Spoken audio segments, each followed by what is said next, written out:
आइए भक्तों, आज जानते हैं गुरुवार व्रत की कथा। तो एक बार बोलिए प्रेम से विष्णु भगवान की जय, माता लक्ष्मी की जय। प्राचीन समय की बात है, एक बड़ा प्राणी तथा दानी राजा था। वह प्रत्येक गुरुवार को व्रत रखता एवं पूजा करता था। यह उसकी रानी को अच्छा न लगता, न वह व्रत करती और न किसी को एक पैसा दान में देती। राजा को भी ऐसा करने से मना किया करती। एक समय की बात है कि राजा शिकार खेलने वन को चले गए। घर पर रानी और दासी थी। उस समय गुरु बृहस्पति देव साधु का रूप धारण कर राजा के दरवाजे पर भिक्षा मांगने आए। साधु ने रानी से भिक्षा मांगी तो वह कहने लगी, हे साधु महाराज, मैं इस दान और पुण्य से तंग आ गई हूँ। आप कोई ऐसा उपाय बताए जिससे मैं यह सारा धन नष्ट हो जाए और मैं आराम से रह सकूं। साधु रूपी बृहस्पति देव ने कहा, हे देवी, तुम बड़ी विचित्र हो। संतान और धन से भी कोई दुखी होता है। अगर तुम्हारे पास धन अधिक है तो इसे शुभ कार्यों में लगाओ, जिससे तुम्हारे दोनों लोक सुधरे। परंतु साधु की इन बातों से रानी सुख नहीं हुई। उसने कहा, मुझे ऐसे धन की आवश्यकता नहीं जिसे मैं दान दूं तथा जिसको संभालने में ही मेरा सारा समय नष्ट हो जाए। साधु ने कहा, यदि तुम्हारी ऐसी इच्छा है तो जैसे मैं तुम्हें बताता हूँ तुम वैसे ही करना। बृहस्पतिवार के दिन तुम घर को गोबर से लिपना, अपने केसे को पीली मिट्टी से धोना, केसों को धोते समय स्नान करना, राजा से हजामत बनाने को कहना, भोजन में मांस मदिरा खाना, कपड़ा धोबी के यहाँ धुलने डालना। इस प्रकार 7 बृहस्पतिवार करने से तुम्हारा समस्त धन नष्ट हो जाएगा। इतना कहकर साधु बने बृहस्पति देव अंतर ध्यान हो गए। साधु के कहे अनुसार करते हुए रानी को केवल 3 बृहस्पतिवार ही बीते थे कि उसकी समस्त धन संपत्ति नष्ट हो गई। भोजन के लिए परिवार तरसने लगा। एक दिन राजा रानी से बोला, हे रानी, तुम यहीं रहो, मैं दूसरे देश को जाता हूँ, क्योंकि यहाँ पर मुझे सभी जानते हैं, इसीलिए मैं छोटा कार्य नहीं कर सकता। ऐसा कहकर राजा परदेश चला गया। वहाँ वह जंगल से लकड़ियाँ काट कर लाता और शहर में बेचता। इस तरह वह अपना जीवन व्यतीत करने लगा।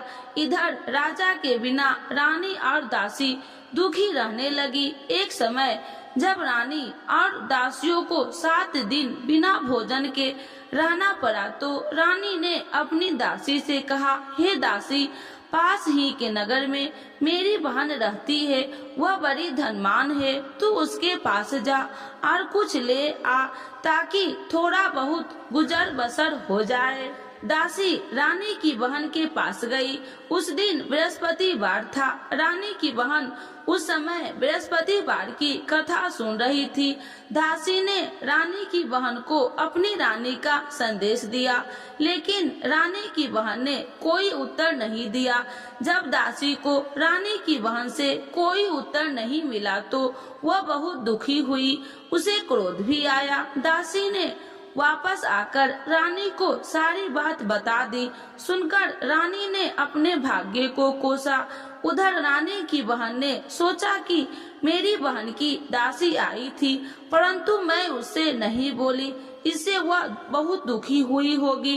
कथा सुनकर और पूजन समाप्त कर वह अपनी बहन के घर गई और कहने लगी, हे बहन, मैं बृहस्पतिवार का व्रत कर रही थी, तुम्हारी दासी गई थी, परंतु जब तक कथा होती है तब तक न उठते हैं और न ही बोलते हैं, इसीलिए मैं नहीं बोली। कहो दासी क्यों गई थी? रानी बोली, बहन, हमारे घर अनाज नहीं था। ऐसा कहते कहते रानी की आंखें भर आई। उसने दासियों समेत भूखा रहने की बात भी अपनी बहन को बता दी। रानी की बहन बोली, बहन देखो, बृहस्पति देव भगवान सबकी मनोकामना पूर्ण करते हैं। देखो शायद तुम्हारे घर में अनाज रखा हो। यह सुनकर दासी घर के अंदर गई तो वहाँ से उसे एक घड़ा अनाज का भरा मिल गया। उसे बड़ी हैरानी हुई क्योंकि उसे एक बर्तन देख लिया था। उसने बाहर आकर रानी को बताया। दासी रानी से कहने लगी, हे रानी, जब हमको भोजन नहीं मिलता तो हम व्रत ही तो करते थे, इसीलिए क्यों न इनसे व्रत और कथा की विधि पूछ ली जाए। हम भी व्रत किया करेंगे। दासी के कहने पर रानी ने अपनी बहन से बृहस्पतिवार व्रत के बारे में पूछा। उसकी बहन ने बताया, बृहस्पतिवार के व्रत में चने की दाल और मुनक्का से विष्णु भगवान का केले की जड़ में पूजन करे तथा दीपक जलाए, पीला भोजन करे तथा कथा सुने। इससे गुरु भगवान प्रसन्न होते हैं, मनोकामना पूर्ण करते हैं। व्रत और पूजन की विधि बताकर रानी की बहन अपने घर लौट आई। रानी और दासी दोनों ने निश्चय किया कि बृहस्पति देव भगवान की पूजन जरूर करेंगे। 7 रोज बाद जब बृहस्पतिवार आया तो उन्होंने व्रत रखा। घुड़साल में जाकर चना और गुड़ बिल लाई तथा उसकी दाल से केले की जड़ तथा विष्णु भगवान का पूजन किया। अब पीला भोजन कहाँ से लाए? दोनों बड़ी दुखी हुई, परंतु उन्होंने व्रत किया था, इसीलिए बृहस्पति देव भगवान प्रसन्न थे। एक साधारण व्यक्ति के रूप में वे 2 थालों में सुंदर पीला भोजन लेकर आए और दासी को देकर बोले, हे दासी, यह भोजन तुम्हारे लिए और तुम्हारी रानी के लिए है, इसे तुम दोनों ग्रहण करना। दासी भोजन पाकर बहुत प्रसन्न हुई। उसने रानी को सारी बात बताई। उसके बाद से वे प्रत्येक बृहस्पतिवार को गुरु भगवान का व्रत और पूजन करने लगी। बृहस्पति भगवान की कृपा से उनके पास धन हो गया, परंतु रानी फिर पहले की तरह आलस करने लगी। जब दासी बोली, देखो रानी, तुम पहले भी इसी प्रकार आलस करती थी, तुम्हें धन रखने में कष्ट होता था, इस कारण सभी धन नष्ट हो गया। अब गुरु भगवान की कृपा से धन मिला है तो फिर तुम्हें आलस होता है। बड़ी मुसीबतों के बाद हमने यह धन पाया है, इसीलिए हमें दान पुण्य करना चाहिए। अब तुम भूखे मनुष्यों को भोजन कराओ, पियाओ, लगवाओ, ब्राह्मणों को दान दो, कुआं, तालाब, बावड़ी आदि का निर्माण कराओ, मंदिर, पाठशाला बनाकर ज्ञान दो, कुमारी कन्याओं का विवाह करवाओ, अर्थात धन को शुभ कार्यों में खर्च करो, जिससे तुम्हारे कुल का यश बढ़ेगा तथा स्वर्ग प्राप्त हो और पितर प्रसन्न हो। दासी की बात मानकर रानी शुभ करने लगी, उसका यश फैलने लगा। एक दिन रानी और दासी आपस में विचार करने लगी, न जाने राजा किस दशा में होंगे, उनकी कोई खोज खबर भी नहीं है। उन्होंने श्रद्धा पूर्वक गुरु बृहस्पति देव भगवान से प्रार्थना की, राजा जहाँ कहीं भी हो शीघ्र वापस आ जाए। उधर राजा परदेश में बहुत दुखी रहने लगा। वह प्रतिदिन जंगल से लकड़ी बीन कर लाता और उसे शहर में बेचता। अपनी दुखी जीवन को बड़ी कठिनता से व्यतीत करता। एक दिन दुखी हो अपनी पुरानी बातों को याद करके वह रोने लगा और उदास हो गया। उसी समय राजा के पास बृहस्पति देव साधु का वेश में आकर बोले, हे लकड़हारे, तुम इस सुनसान जंगल में किस चिंता में डूबे बैठे हो, मुझे बतलाओ। यह सुन राजा के नेत्रों से जल भर आया। साधु की वंदना कर राजा ने अपनी संपूर्ण कहानी सुना दी। महात्मा दयालु होते हैं। वे राजा से बोले, हे राजा, तुम्हारी पत्नी ने बृहस्पति देव के प्रति अपराध किया था, जिसके कारण तुम्हारी यह दशा हुई। अब तुम चिंता मत करो, भगवान तुम्हें पहले से अधिक धन देंगे। देखो, तुम्हारी पत्नी ने बृहस्पतिवार का व्रत प्रारंभ कर दिया है। अब तुम भी बृहस्पतिवार का व्रत करके चने की दाल व गुड़ जल में लोटे में डालकर केले का पूजन करो, फिर कथा कहो या सुनो। भगवान तुम्हारी सब मनोकामनाओं को पूर्ण करेंगे। साधु की बात सुनकर राजा बोले, हे प्रभु, लकड़ी बेचकर तो इतना पैसा भाई नहीं बचता जिससे भोजन के उपरांत कुछ बचा सकूं। मैंने रात्रि में अपनी रानी को व्याकुल देखा है। मेरे पास कोई साधन नहीं जिससे उसका समाचार जान सकूं। फिर मैं कौन सी कहानी कहूँ यह भी मुझको मालूम नहीं। साधु ने कहा, हे राजा, मन में बृहस्पति भगवान के पूजन व्रत का निश्चय करो, वे स्वयं तुम्हारे लिए कोई राह बना देंगे। बृहस्पतिवार के दिन तुम रोजाना की तरह लकड़ियाँ लेकर शहर में जाना। तुम्हें रोज से 2 गुना धन मिलेगा जिससे तुम भली भांति भोजन कर लोगे तथा बृहस्पति देव की पूजा का सामान भी आ जाएगा। धीरे धीरे समय व्यतीत होने लगे। फिर बृहस्पतिवार का दिन आया। राजा जंगल से लकड़ियाँ काटकर शहर में बेचने लगा। उसे उस दिन और दिनों से अधिक धन मिला। राजा ने चना और गुड़ आदि लाकर बृहस्पतिवार का व्रत किया। उस दिन से उसके सभी कलेश दूर हुए। परंतु जब अगले गुरुवार का दिन आया तो वह बृहस्पतिवार का व्रत रखना भूल गया।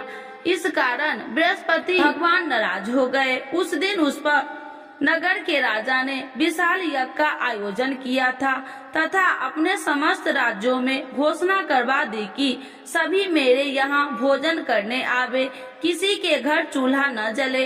इस आज्ञा को जो न मानेगा उसको फांसी दे दी जाएगी। राजा की आज्ञानुसार राज्य के सभी वासी राजा के भोजन में सम्मिलित हुए, लेकिन लकड़हारा कुछ देर से पहुंचा, इसीलिए राजा उसको अपने साथ महल में ले गए। जब राजा लकड़हारे को भोजन करा रहे थे तो रानी की दृष्टि उस खूंटी पर पड़ी जिस पर उसका हार लटका हुआ था। उसे हार खूंटी पर लटका दिखाई नहीं दिया। रानी को निश्चय हो गया कि मेरा हार उस लकड़हारे ने चुरा लिया। उसी समय सैनिक बुलाकर उसको जेल में डलवा दिया। लकड़हारा जेल में विचार करने लगा कि न जाने कौन से पूर्व जन्म के कर्म से मुझे यह दुख प्राप्त हुआ है, और जंगल में मिले साधु को याद करने लगा। तत्काल बृहस्पति देव साधु के रूप में प्रकट हो गए और कहने लगे, अरे मूर्ख, तूने बृहस्पति देवता की कथा नहीं की, उसी कारण तुझे यह दुख प्राप्त हुआ है। अब चिंता मत कर, बृहस्पतिवार के दिन जेल खाने के दरवाजे पर तुझे 4 पैसा पड़े मिलेंगे। उनसे तू बृहस्पतिवार की पूजा करना तो तेरे सभी कष्ट दूर हो जाएंगे। अगले बृहस्पतिवार उसे जेल के द्वार पर 4 पैसे मिले। राजा ने पूजा का सामान मंगवाकर कथा कही और प्रसाद बांटा। उसी रात्रि में बृहस्पति देव ने उस नगर के राजा को स्वप्न में कहा, हे राजा, तूने जिसे जेल में बंद किया है उसे कल छोड़ देना, वह निर्दोष है। राजा प्रातः काल उठा और खूंटी पर हार टंगा देकर लकड़हारे को बुलाकर क्षमा मांगी तथा राजा के योग्य सुंदर वस्त्र आभूषण भेंट कर उसे विदा किया। गुरुदेव की आज्ञानुसार राजा अपने नगर को चल दिया। राजा जब नगर के निकट पहुंचा तो उसे बड़ा ही आश्चर्य हुआ। नगर में पहले से अधिक बाग, तालाब और कुएं तथा बहुत सी धर्मशालाएं, मंदिर आदि बने हुए थे। राजा ने पूछा कि यह किसका बाग और धर्मशाला है। तब नगर के सब लोग कहने लगे कि यह सब रानी और दासी द्वारा बनवाए गए हैं। राजा को आश्चर्य हुआ और गुस्सा भी आया कि उसकी अनुपस्थित में रानी के पास धन कहां से आया होगा। जब रानी ने यह खबर सुनी कि राजा आ रहे हैं तो अपने दासी से कहा, हे दासी, देख राजा हमको कितनी बुरी हालत में छोड़ के गए थे, वह हमारी ऐसी हालत देखकर लौट न जाए, इसीलिए तू दरवाजे पर खड़ी हो जा। रानी की आज्ञानुसार दासी दरवाजे पर खड़ी हो गई और जब राजा आए तो उन्हें अपने साथ महल में लिवा आई। तब राजा ने क्रोध करके अपनी तलवार निकाली और पूछने लगा, बताओ यह धन तुम्हें कैसे प्राप्त हुआ? तब रानी ने सारी कथा कह सुनाई। राजा ने निश्चय किया कि मैं रोजाना दिन में 3 बार कहानी कहा करूँगा और रोज व्रत किया करूँगा। अब हर समय राजा के दुपट्टे में चने की दाल बंधी रहती तथा दिन में 3 बार कथा कहता। एक रोज राजा ने विचार किया कि चलो अपनी बहन के यहाँ हो आऊं। इस तरह का निश्चय कर राजा घोड़े पर सवार हो अपनी बहन के यहाँ चल दिया। मार्ग में उसने देखा कि कुछ आदमी एक मुर्दे के लिए जा रहा था। उन्हें रोककर राजा कहने लगा, अरे भाइयों, मेरी बृहस्पतिवार की कथा सुन लो। वे बोले, लो हमारा तो आदमी मर गया है, इसको अपनी कथा की पड़ी है। परंतु कुछ आदमी बोले, अच्छा कहो, हम तुम्हारी कथा भी सुनेंगे। राजा ने दाल निकाली और कथा कहनी शुरू कर दी। जब कथा आधी हुई तो मुर्दा हिलने लगा और जब कथा समाप्त हुई तो राम राम करके वह मुर्दा खड़ा हो गया। राजा आगे बढ़ा, उसे चलते चलते शाम हो गई। आगे मार्ग में उसे एक किसान खेत में हल चलाता मिला। राजा ने उसे कथा सुनने का आग्रह किया, लेकिन वह नहीं माना। राजा आगे चल पड़ा। राजा ने हटते ही बैल पछाड़ खाकर गिर गए तथा किसान के पेट में बहुत जोर से दर्द होने लगा। उसी समय किसान की माँ रोटी लेकर आई। उसने जब देखा तो अपने पुत्र से सब हाल पूछा। बेटे ने सभी हाल बता दिया। बुढ़िया दौड़ी दौड़ी उस घुड़सवार के पास पहुँची और उसने बोली, मैं तेरी कथा सुनूंगी, तू अपनी कथा मेरे खेत पर ही चलकर कहना। राजा ने लौटकर बुढ़िया की खेत पर जाकर कथा कही, जिसके सुनते ही बैल खड़े हो गए तथा किसान के पेट का दर्द भी बंद हो गया। राजा अपनी बहन के घर पहुंच गया। बहन ने भाई की खूब मेहमानबाजी की। दूसरे रोज प्रातः काल राजा जागा तो वह देखने लगा कि सब लोग भोजन कर रहे हैं। राजा ने अपनी बहन से जब पूछा, ऐसा कोई मनुष्य नहीं है जिसने भोजन नहीं किया हो जो मेरी बृहस्पतिवार की कथा सुन ले? बहन बोली, हे भैया, यह देश ऐसा ही है। यहाँ लोग पहले भोजन करते हैं, बाद में अन्य काम करते हैं। फिर वह एक कुम्हार के घर गई जिसका लड़का बीमार था। उसे मालूम हुआ कि उसने यहाँ 3 दिन से किसी ने भोजन नहीं किया है। रानी ने अपनी भाई की कथा सुनने के लिए कुम्हार से कहा। वह तैयार हो गया। राजा ने जाकर बृहस्पतिवार की कथा कही, जिसको सुनकर उसका लड़का ठीक हो गया। अब तो राजा को प्रशंसा होने लगी। एक दिन राजा ने अपनी बहन से कहा, हे बहन, मैं अब अपने घर जाऊंगा, तुम भी तैयार हो जाओ। राजा की बहन ने अपनी सास से अपने भाई के साथ जाने की आज्ञा मांगी। सास बोली, हाँ चली जा, मगर अपने लड़कों को मत ले जाना, क्योंकि तेरे भाई के कोई संतान नहीं है। बहन ने अपने भाई से कहा, हे भैया, मैं तो चलूंगी, मगर कोई बालक नहीं चलेगा। अपनी बहन को भी छोड़कर दुखी मन से राजा अपने नगर को लौट आया। राजा ने अपनी रानी से सारी कथा बताई और बिना भोजन किए वह सैया पर लेट गया। रानी बोली, हे प्रभु, बृहस्पति देव ने हमें सब कुछ दिया है, वे हमें संतान अवश्य देंगे।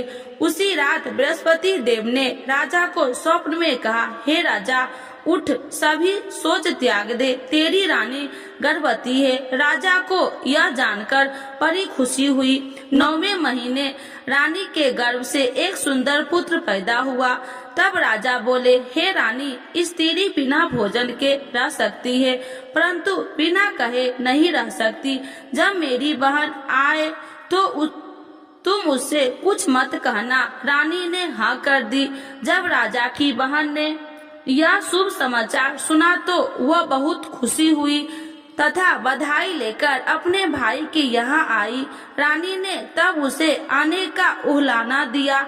जब भाई अपने साथ ला रहे थे तो तब टाल गई, उनके साथ न आई और आज अपने आप ही भागी भागी बिना बुलाए आ गई। तो राजा की बहन बोली, भाई मैं इस प्रकार न कहती तो तुम्हारे घर औलाद कैसे होती। बृहस्पति देव सभी मनोकामनाएं पूर्ण करते हैं। सद्भावना पूर्वक बृहस्पतिवार का व्रत करता है एवं कथा पढ़ता है अथवा सुनता है और दूसरों को भी सुनाता है, बृहस्पति देव उसकी सभी मनोकामनाएं पूर्ण करते हैं, उनकी सदैव रक्षा करते हैं। जो संसार में सद्भावना से गुरुदेव का पूजन एवं व्रत सच्चे हृदय से करते हैं, उनकी सभी मनोकामनाएं वैसे ही पूर्ण होती है जैसे सच्ची भावना से रानी और राजा ने बृहस्पति देव की कथा का गुणगान किया तो उनकी सभी इच्छाएं बृहस्पति देव जी ने पूर्ण किया। अनजाने में भी बृहस्पति देव की उपेक्षा न करे, ऐसा करने से सुख शांति नष्ट हो जाती है। इसीलिए सबको कथा सुनने के बाद प्रसाद लेकर जाना चाहिए। हृदय से उनका नमन करते हुए जयकारा बोलना चाहिए। तो एक बार बोलिए प्रेम से, बृहस्पति देव की जय, विष्णु भगवान की जय, लक्ष्मी माता की जय। आरती बृहस्पति देव की।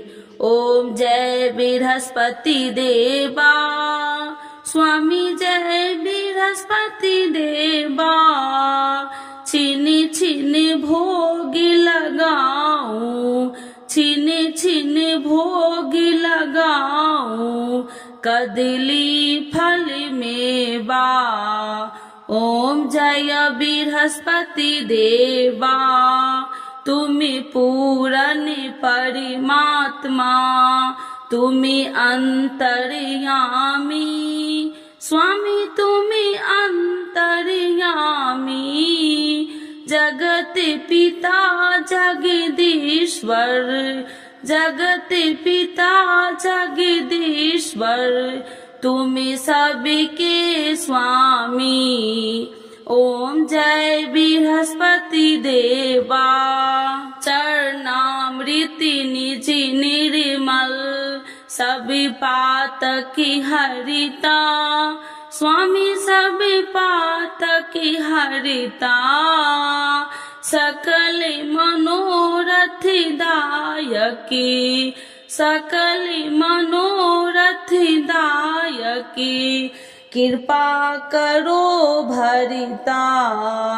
ओम जय बृहस्पति देवा, तन मन धन अर्पण कर, जो जन शरण पड़े, स्वामी जो जन शरण पड़े, प्रभु प्रकट तब होकर, प्रभु प्रकट तब होकर, आकर द्वार खड़े। ओम जय बृहस्पति देवा, दीन दयाल दयानिधि, भक्तन हितकारी, स्वामी भक्तन हितकारी, पाप दोष सब हरता, पाप दोष सब हरता, भवि बंधन हारी।